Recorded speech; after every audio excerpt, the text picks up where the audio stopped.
আসসালামু আলাইকুম, সবাই কেমন আছেন? আসসালাম। এই দেখেন আমি আমার দেখাচ্ছি একটা বই আছে, এটা কিন্তু পৃথিবীর স্যারের আর কি। স্যার বলবো কেমন আছে, যখন আমরা ফটোগ্রাফি বুঝি না তখনই উনি ফটোগ্রাফি করতো আর কি। তাই কিন্তু ফটোগ্রাফি করা অনেক ইন্টারেস্টিং ঘটনা আছে। আমি যখন প্রথম ফটোগ্রাফি শুরু করি, মেবি করোনার সময় থেকে আমি এগুলো নিয়ে বেশি একটু পড়াশোনা মানে করতাম আর কি। আমি ছবি তুলতে পারতাম আগে, কিন্তু দেখলাম যদি ফটোগ্রাফি করে অনেকে ইনকাম করে বা তার স্কিলটাকে ডেভেলপ করতেছে, হোয়াই আমি নট, মানে কেন আমিও না, ঠিক আছে। তাই আমি ট্রাই করলাম যে একটু পড়াশোনা করা যায় কীভাবে।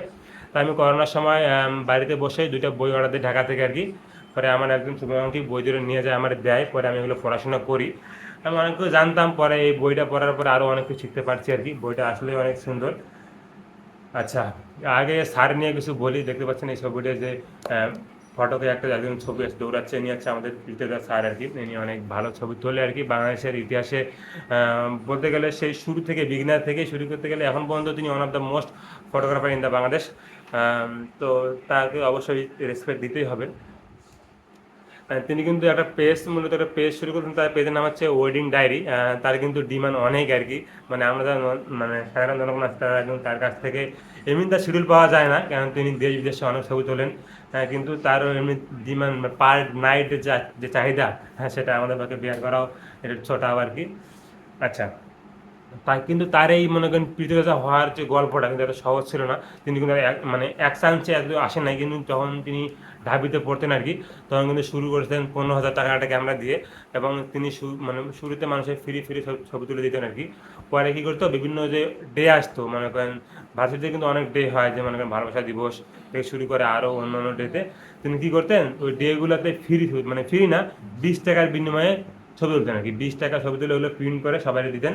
এখানে কিন্তু এমন একটা ভালো একটা সাড়া পায়, ঠিক আছে। আর একটা কথা, তার কাছ থেকে আমাকে জিনিস শিখছি যে তিনি কোনোদিন তার বন্ধু বান্ধবের ফ্রি ছবি তুলে দেননি আর কি। মানে শুরুর দিকে দিচ্ছে কিন্তু পরে দেননি, কেমন আছে ফ্রি ছবি, বন্ধু বান্ধব বললে ভুল হবে, মানে মানুষের আর কি। হয়তো টাকা কম দিতে পারতো, কিন্তু টাকা সে নিতই, নিয়ে বলতো যে টাকাটা তাদের খাওয়াইতো, কিন্তু সে নিজের তবু টাকাটা সে নিত আর কি। এই ভেবে সে ডিলটা করতো আর কি। তাই হোক, অনেক কথা বললাম, আমি বইটা একটু খুলি। বইটা কিন্তু হচ্ছে হচ্ছে স্মার্টফোন ফটোগ্রাফি, মানে মোবাইল দিয়ে আমরা কীভাবে ফটোগ্রাফি করতে পারি, সব কিছু এখানে আলোচনা করা আছে। এবং খুব ভালোভাবে এখানে লেখা আছে আর কি।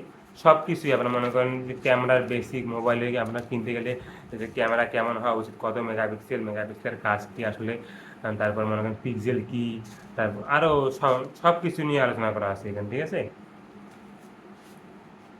সেন্সর, আইফোনের ছবি মনে করেন সুন্দর হয়, নর্মাল ফোনের ছবি সুন্দর হয় না কেন, সেম মেগাপিক্সেল হওয়ার কারণে, এটা সেন্সরের কারণে কিন্তু।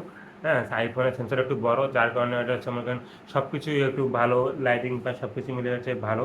ওই জন্য হচ্ছে আইফোন এবং অন্যান্য ক্যামেরার আপনার মনে করেন মেগাপিক্সেল সেম হলেও কিন্তু হচ্ছে ছবি আইফোনে ভালো হয়। তারপরে হচ্ছে লাইটিং, ছবি অ্যাপাচার কি, তার মনে করেন স্মার্টফোন ক্যামেরাতে অ্যাপাচার কীভাবে কাজ করে, ডেপথ অফ ফিল্ড কি, আমি কিন্তু আরেকটা ভিডিও বলছি ডেপথ অফ ফিল্ড কি, আবার এখানে বলছে স্যার, ঠিক আছে।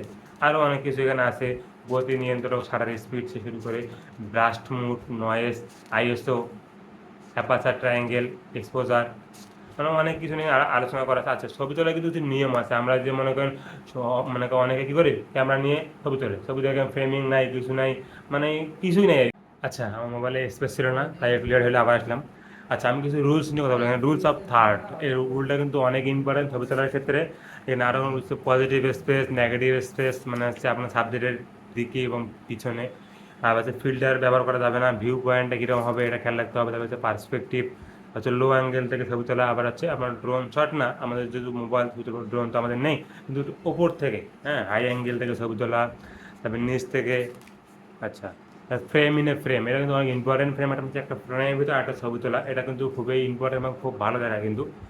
আচ্ছা, আরও অনেক কিছু আছে এখানে, গভীরতা বিভিন্ন তৈরি আছে, এগুলো আমি কথা না বললাম। সিমেট্রি কিন্তু one of the most important rule in photography. আছে রেপিটেশন, প্যাটার্নটা ইম্পর্টেন্ট অনেক। টেক্সচার আছে, ফোর্স, পার্সপেক্টিভ। আচ্ছা, লিডিং লাইন কিন্তু অনেক ইম্পর্টেন্ট এবং একটা ভালো ছবি, একটা ছবিতে অনেক গুরুত্বপূর্ণ রোল পালন করে। এটা আপনার, আচ্ছা, আমি সব কিছু নিয়ে ব্যাখ্যা দিলে অনেক সময় লাগবে, তাই আমি ব্যাখ্যা দিচ্ছি না, আপনারা একটু পড়াশোনা এখানে বইটা কিনেই দেখবেন, ঠিক আছে। আর এখানে আছে রিফ্লেকশন। রিফ্লেকশন মানে হচ্ছে আপনার প্রতিছবিটা হলে কিন্তু আরও ছবিটা অনেক সুন্দর এবং গর্জিয়াস হয়। এটাও খেয়াল রাখবেন, আপনার ছায়া, রং, কালার গ্রেডিং কেমন হবে, জ্যামিতিক আকার হবে কিনা, হ্যাঁ, প্যানোরামাটা হচ্ছে আপনার ওয়াইড অ্যাঙ্গেল না থাকলে, ওয়াইড অ্যাঙ্গেলের বেশি অ্যাঙ্গেল নিতে গেলে তখন আমরা প্যানোরামা ইউজ করি। হ্যাঁ, এটা আপনারা খেয়াল রাখবেন। এটা হচ্ছে ছবিতে হচ্ছে রোয়া ভার্সেস জেপিজি। আমরা রোয়া তুলবো নাকি জেপিজি তুলবো, এটা হচ্ছে এই বিষয়ে কথা আছে এখানে। এইচডিআর, আচ্ছা গোল্ডেন আওয়ার, আচ্ছা ব্লু আওয়ার। আমি এখন এই বই নিয়ে বেশি আলোচনা করবো না, তো আলোচনা করবো গোল্ডেন আওয়ার, ব্লু আওয়ার নিয়ে। গোল্ডেন আওয়ার হচ্ছে আমাদের সূর্য ডোবার পর পর যে লাল আভা দেখা যায় হচ্ছে গোল্ডেন আওয়ার। ওই সময় কিন্তু ছবি তোলার জন্য পারফেক্ট সময়। এবং গোল্ডেন আওয়ার দেখা যায় দুই সময়, একটা হচ্ছে মনে করেন সকালে সূর্য ওঠার সময় একটা গোল্ডেন আওয়ার দেখা যায়, আর সূর্য ডোবার সময় দেখা যায় গোল্ডেন আওয়ার। আচ্ছা ব্লু আওয়ার মানে সূর্য ডোবার আরও কিছুক্ষণ পর, 10-15-20 মিনিট পর আকাশটা আরও নীল হয়ে যায়, তখন এটাকে বলে ব্লু আওয়ার। ঠিক আছে, দুইটাই কিন্তু ছবি তোলার অনেক ইম্পর্টেন্ট। তাই আপনারা যারা ছবি তুলবেন এই বইটা অবশ্যই এর পড়াশোনা করেই মাঠের নামে আর কি, আশা করি ভালো ফল হবেন। আরও অনেক কিছু আলোচনা করা আছে, আমি বেশি আলোচনা করলাম না এখানে। সবাই ভালো থাকবেন, দেখা হবে আরেকটা ভিডিওতে।